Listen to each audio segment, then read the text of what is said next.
Hi, I'm Lauren from LSP Actions. In this video tutorial, we're going to add a ripped paper heart overlay to this image, and I'm going to show you how you can kind of have these balloons popping out or any objects on your image. So first of all, I'm going to zoom out. If you haven't seen our Getting Started tutorial, I do recommend watching that one first because I'm going to go in with the actions already loaded in, the paper's already downloaded and good to go. Tutorial 1 shows you how to get started.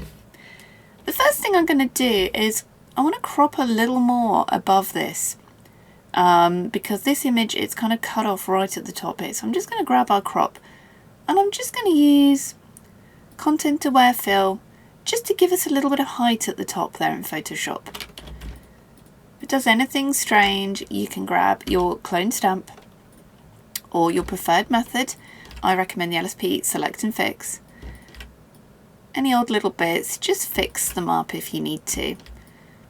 The way you do this will depend on, how much you use Photoshop, what you're used to doing. You are used to your images. I do recommend, leaving room around your subjects if you think you might be using these. But if you're like me, we tend to go back and work on images we've already done. So I'm just going to go ahead and I'm going to choose the action, choose the overlay and layers. Again, if you haven't watched video tutorial number 1, I do recommend it. And I'm going to choose one of the paper hearts for this one. How about we go for, it would be automatic to go for one of the pink ones. It doesn't really matter on the colour. I'd go more on tone, which tone is going to match your image, because we can change the colour. If this is a green background, we could change it to green. We can change the heart to whatever. So I'm just going to roughly bring this around the couple here. And you can see all the layers have been set up. Again, it's covered in video tutorial number 1 and 2. So I'm going to dive straight in, assuming you've watched them and you're cool with the way these actions are working. I don't mind this colour actually. I think it's working really well with the image. What I am going to do is flip the heart though, because in our image, the couple image, the light is coming from camera left. In the heart, it's coming slightly from camera right. So I'm going to click on the heart in our layers panel that we've just added, and I'm going to hit flip the paper. And you can see now our light is adding up a lot nicer. At this stage you could hit the move tool in Photoshop and you can drag this around if you wanted to, just to make it more pleasing. So now on our background, I'm going to use the select subject option in Photoshop Creative Cloud. If you're in an older version of Photoshop, you're going to need to mask this manually. You can hold down Alt and click the little eye icon on your background just to hide everything else. And there's me being all smug saying I'm using Photoshop Creative Cloud, and you can see it's not done a good job at selecting the balloons. It's selected our subjects well, not the balloons. So instead I'm going to come on the select menu and choose object selection, and I'm going to draw this around the balloons and see if Photoshop wants to select them a bit better, which it has done. So now we can turn our layers back on. Come onto the layer mask next to the heart, the white box, grab the brush, make sure it's on black, and we can use black to hide the layer mask of the heart, which is going to show the background underneath in our selection, our marching ant. So I can just go over all of this here, just deciding what I want to kind of show, making sure I've gone over properly. Control or Command and D will deselect, and now look, you can see the hearts are kind of coming forward and out. It adds a beautiful 3D element. I'm going to use the paint shadows onto subject background with a white soft brush.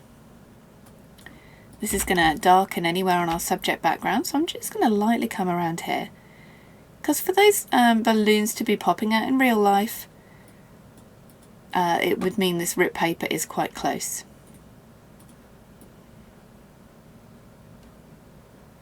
So you can just kind of paint some shading on there. Now I'm going to hit the paint shadows above our heart, and this will literally just paint darkness onto the heart, nowhere else. So I'm going to use that with a nice small brush, and I'm just going to paint around where I kind of feel there would be shadows coming from these balloons a little bit. White to show and black to hide. These are all adjustable layers, so these are levels, so you can always double click this and you can play around with the you know, with these levels I've put in if you wanted to get them to suit your image a bit better, which I'm just doing here. Make that a bit bigger so we get nice soft shadows. And there, we're done. Zoom out a moment. Now you can see our crop is different. What I'm going to do for this one is select the crop tool, and we're going to crop it into a portrait because I think that is going to work a lot better for this image.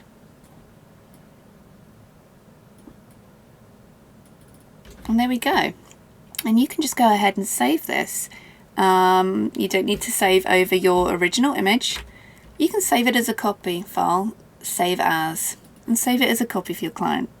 I think these are super cool. I absolutely love the way they look, and I can't wait to see what you do with them. I hope you enjoy the other tutorials where you can find out about how to change the colour, how to pick which heart works for your image, and some other funky things you can do with these. And not just hearts, you have ripped paper overlays too. I hope you love them. I'm Lauren, thanks for watching.